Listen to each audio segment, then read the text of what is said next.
ଫଗୁଣର ବସନ୍ତ ତୁମ ପାଇଁ ସୁଖ ନେଇ ଆସିଛି। କଣ କହିବାକୁ ଚାହୁଁଛ?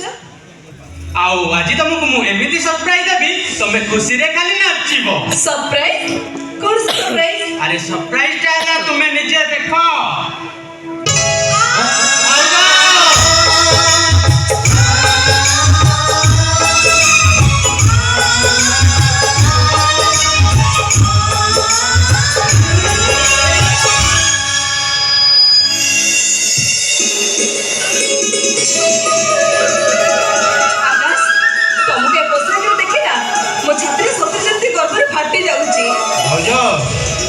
ତମ ପରି ମାର ଆଶୀର୍ବାଦ ଯୋଉ ପୁଅ ଉପରେ ଅଛି ସେ ପୁଅ କଣ କେବେ ହାରିଯିବ? ତମରି ଆଶୀର୍ବାଦରୁ ମୁଁ ଆଜି କଟକ ଥାନାରେ ସବ୍ ଇନ୍ସପେକ୍ଟର ଭାବେ ଜଏନ୍ କରୁଛି। ଆଉ ସେଇଥିପାଇଁ ତମର ଆଶୀର୍ବାଦ ନେବାକୁ ଆସିଛି। ମୋତେ ଆଶୀର୍ବାଦ ଦିଅ ଭାଉଜ। ମୁଁ ଏ ମାଟି ମାର ସେବା ଯେମିତି ଧୈର୍ଯ୍ୟ ଆଉ ସାହସ ଦିଅ ଏ ମାଟି ମାର ସେବା ଯେମିତି କରିପାରେ।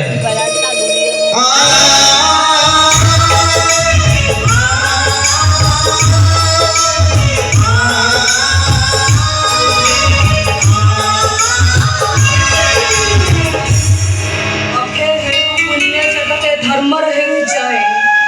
ଅଧର୍ମର ବିନାଶ କରିବା ପାଇଁ ଧର୍ମର ସୃଷ୍ଟି କରିବା ପାଇଁ ତମେ ଗାଣ୍ଡିବ କରିବା ପାଇଁ ଆଉ ତମ ସହିତ ତମର ମାର ଆଶୀର୍ବାଦ ଅଛି।